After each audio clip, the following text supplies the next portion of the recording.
Hello friends, बहुत बहुत स्वागत है आपका प्रीति पटेल क्लासेस पर। आज हम रस पर पढ़ेंगे। पहले इसके इम्पोर्टेंट कुछ बिंदु देख लेते हैं, फिर इसको डिटेल से पढ़ेंगे। देखिए, रस के 4 अंग होते हैं। स्थाई भाव, स्थाई भाव प्रधान भाव होता है। स्थाई भाव की संख्या 9 है। स्थाई भाव की मान्यता 11 है। रसों की संख्या 11 है। विभाव के कितने भेद होते हैं? 2 भेद होते हैं। कौन कौन से? आलंबन विभाव, उद्दीपन विभाव। ये इंपॉर्टेंट चीज़ें हैं, इंपॉर्टेंट पॉइंट है, आपको याद रखना है कि रस के कितने अंग हैं? 4 अंग हैं। स्थाई भाव क्या होता है? प्रधान भाव। प्रधान भाव क्या है? स्थाई भाव। स्थाई भाव की संख्या और रसों की संख्या 9 है। स्थाई भाव को मान्यता मिली है 11। रसों की भी 11 मान्यता मिली है। रसों की भी संख्या 11 है। विभाव के भेद कितने हैं? विभाव के कौन कौन से भेद हैं? आलंबन विभाव, उद्दीपन विभाव। आलंबन विभाव के 2 भेद हैं। आलंबन विभाव के आश्रय आलंबन, विषय आलंबन। उद्दीपन विभाव के 4 हैं। उद्दीपन विभाव के भेद कितने हैं? 4 हैं। कौन कौन से हैं? आलंबन के गुण, आलंबन की चेष्टाएं, आलंबन का अलंकार, तटस्थता। अनुभाव का अर्थ क्या होता है? अनुभाव का अर्थ होता है भाव के पीछे उत्पन्न होने वाला। अनुभाव मतलब भाव के पीछे जो चीज़ उत्पन्न होती है वह अनुभाव है। अनुभाव के 4 भेद हैं। कौन कौन से हैं? कायिक, वाचिक, आहारी, सात्विक। चलते हैं। सात्विक अनुभाव के 8 भेद हैं। सात्विक अनुभाव के 8 भेद हैं। स्तंभ, स्वेद, रोमांच, स्वरभंग, कंप, व्यवर्ण, आश्रु, प्रलय। इनको मैं डिटेल से पढ़ाऊंगी। तो चलते हैं, अब देख लेते हैं थोड़ा सा इसका अर्थ और कुछ इम्पोर्टेंट चीज़ें देखते हैं। रस का शाब्दिक अर्थ आनंद है। काव्य को पढ़ने या सुनने से जिस आनंद की अनुभूति होती है उसे रस कहा जाता है। पाठक मतलब काव्य को पढ़ने और सुनने से जो आनंद की प्राप्ति होती है वह रस है।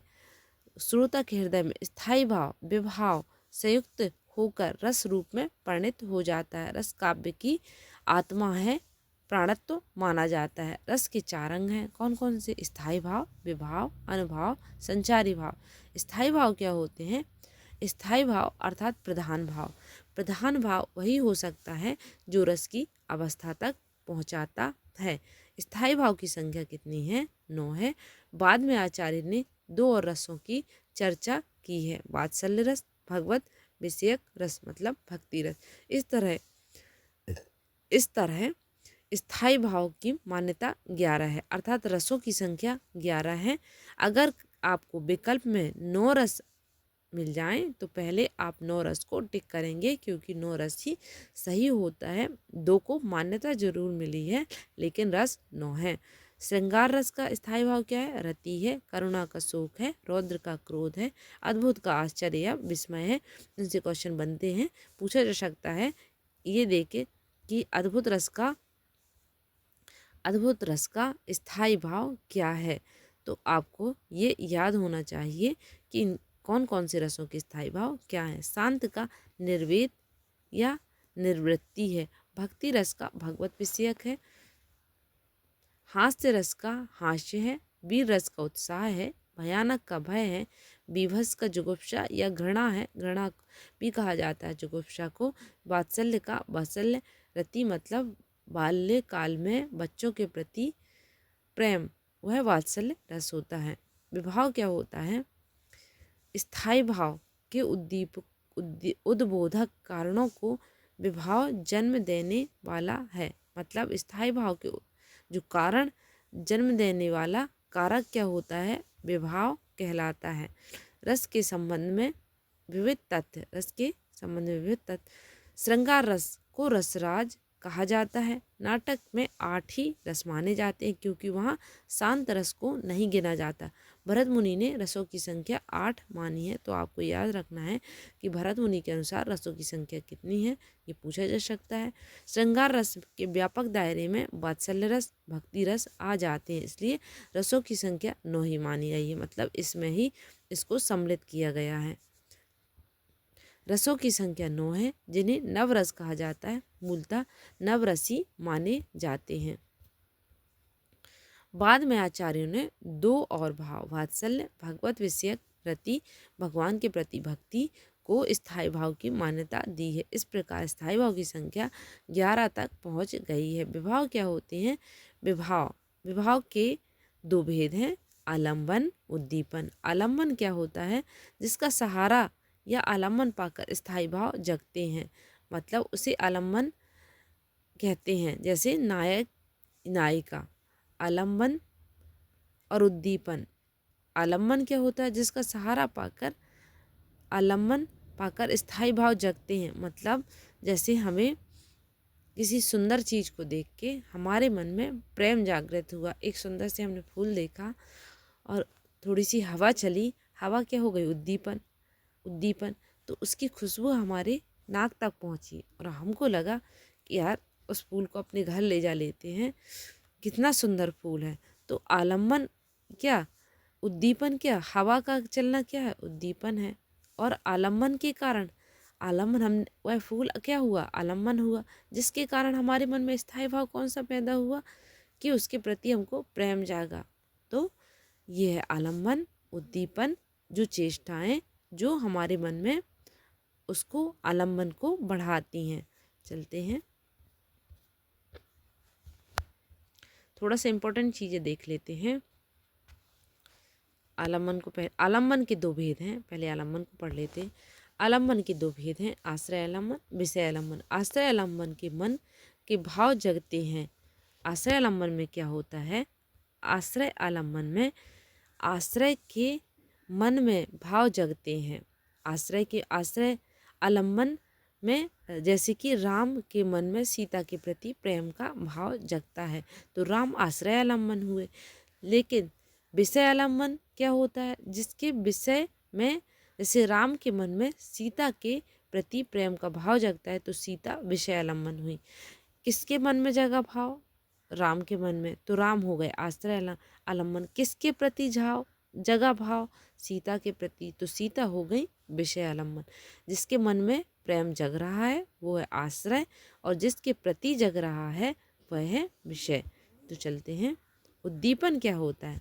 जिस वस्तु या परिस्थितियों को देखकर स्थायी भाव की तीव्रता हो जाती है। जैसे मैंने बताया कि एक सुंदर फूल लगा है, हवा चल रही है, हवा, उसकी खुशबू हमारे नाक तक पहुंच रही है, तो ये क्या? उद्दीपन, तेज बढ़ावा दे रहा है कि जाके उस फूल के पास तो जाके हम देखें।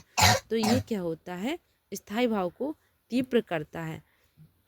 जैसे चांदनी, कोकिला, एकांत स्थल, शारीरिक चेष्टाएं।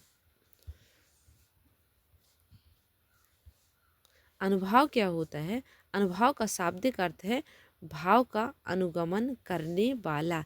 ये विभाव के बाद उत्पन्न होता है, इसलिए इन्हें अनुभाव कहा जाता है। विभाव के कारणों तथा अनुभाव के कार्यों को कहा जाता है, अर्थात आश्रय के शरीर के विकारों को अनुभाव कहा जाता है। चलते हैं, रसों का परिचय, इसको पहले डिटेल से पढ़ लेते हैं, क्योंकि यहाँ से बहुत सारे क्वेश्चन बनते हैं। मैं इसके बाद आपको एक एक क्वेश्चन जो प्रीवियस ईयर एग्जाम में पूछा गया है वह आपको करवाऊंगी। इससे पहले मैंने हिंदी लिटरेचर के सारे प्रीवियस ईयर एग्जाम में पूछे गए क्वेश्चन करवाए हैं, अलंकार से आए हुए क्वेश्चन करवाए हैं, तो इससे पहले आप उनको जाकर जरूर देखिएगा। रस क्या होते हैं? देखिए, रस और उनके स्थायी भाव। रस के अंग स्थायी भाव, विभाव, अनुभाव, संचारी भाव। रस के अंग कौन कौन से? स्थायी भाव, विभाव, अनुभाव, संचारी भाव। अब इसको हमने पढ़ लिया है कि श्रृंगार रस का स्थायी भाव क्या होता है? रति होता है। हास्य का हास्य होता है। करुण का शोक होता है, शोक मतलब होता है दुख। वीर रस का उत्साह होता है। रौद्र का क्रोध होता है। भयानक का भय होता है। बीभत्स का घृणा होता है। बीभत्स रस का घृणा होता है। अद्भुत रस का रस विस्मय होता है। शांत रस का निर्वेद होता है। वात्सल्य विषयक रति मतलब ममता, बच्चों के प्रति प्रेम। अब रस विभाव भाव को उत्पन्न करने वाला कौन कौन से होते हैं? आलम्बन विभाव, उद्दीपन विभाव। आलम्बन या जिसके द्वारा भाव उत्पन्न हुआ है, जिसके कारण भाव उत्पन्न हुआ है, वह क्या है? आलम्बन। जैसे फूल के कारण जो भाव उत्पन्न हुआ है, तो फूल क्या हुआ? आलम्बन। उद्दीपन क्या हुआ? जैसे सुंदर सुंदर हवा चल रही है और उसकी खुशबू खुशबू हमारे नाक तक पहुंच रही है, वह क्या हुआ? उद्दीपन भाव हुआ। आश्रय आलम्बन क्या होता है? जिसके मन में भाव जागे, जैसे राम जी के मन में भाव जागा सीता के प्रति प्रेम का, और जिसके लिए भाव जागे विषय आलम्बन, जैसे सीता जी क्या हुई? विषय आलम्बन हुई। उद्दीपन के कितने अंग हैं? आलम्बन, उद्दीपन के आलम्बन, आलम्बन की चेष्टाएं, आलम्बन का आकार, तटस्थता। 1, 2, 3 और 4, मतलब उद्दीपन के ये 4 अंग हैं। उद्दीपन के कौन कौन से हैं? आलम्बन, आलम्बन की चेष्टाएं, आलम्बन, अलंकार, तटस्थता। अनुभाव, अनुभाव कितने प्रकार के होते हैं? अनुभाव होते हैं सात्विक, कायिक, वाचिक, आहार्य, व्यभिचारी भाव या संचारी भाव। संचारी भाव नहीं, ये संचारी भाव अलग हैं। ये यहाँ तक अनुभाव के कितने? इतने अंग हैं। सात्विक, कायिक, वाचिक, आहार्य।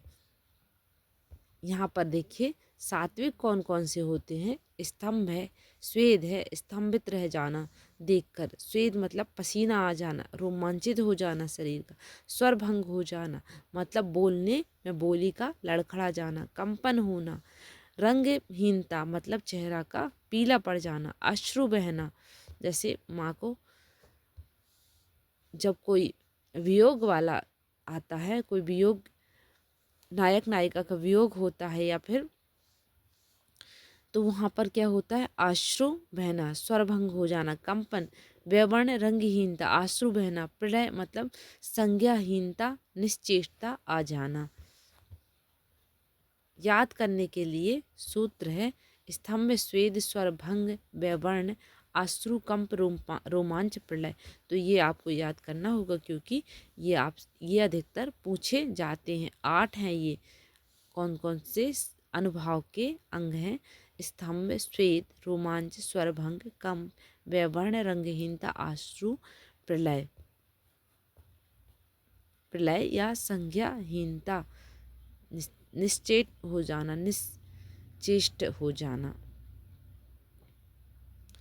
अब देखिए ये स्थायी भाव, संचारी भाव की संख्या कितनी है? संचारी भाव की संख्या 33 है। कौन कौन से हैं संचारी भाव? देखते हैं। संचारी भाव हैं हर्ष, लज्जा, हर्ष, विषाद, त्रास या भय, लज्जा, ग्लानि, चिंता, शंका, असूया, दूसरों के निष्कर्ष, दूसरों के उत्कर्ष के प्रति असहिष्णुता, अमर्ष, विरोध का उपकार करने में अक्षमता से उत्पन्न दुख। अमर्ष क्या है? दुख है। मोह, मोह, गर्व, उत्सुकता, उग्रता, चपलता, दीनता। 33 हैं। इनकी संख्या आपको याद रखनी है, ये तो नॉलेज के लिए आपको बता दे रही हूँ। जड़ता, आवेग, निर्वेद, धृति, मति, विबोध, वितर्क, श्रम, आलस्य, निद्रा, स्वप्न, स्मृति, मद, उन्माद, अविद्या, अपस्मार या मूर्छा, व्याधि, मरण। तो 33 हैं। इनकी संख्या कितनी है संचारी भावों की? संचारी भाव या व्यभिचारी भाव की संख्या 33 है। इसकी संख्या से क्वेश्चन बनता है। इसके अंदर से यहाँ से तो क्वेश्चन बहुत कम बनते हैं, लेकिन इसकी संख्या 33 है। संचारी भावों की संख्या 33 है। तो चलते हैं रस का परिचय। श्रृंगार रस के 2 भेद होते हैं, संयोग श्रृंगार, वियोग श्रृंगार। रति नामक स्थायी भाव ही श्रृंगार रस में परिणित हो जाता है। श्रृंगार रस का स्थायी भाव क्या है? रति है। रति क्या होता है? नायक नायिका के मिलने कि प्रसंग में संयोग श्रृंगार तथा इनके विरह में वियोग श्रृंगार होता है। मतलब श्रृंगार रस के दो भेद हैं, संयोग श्रृंगार, वियोग श्रृंगार।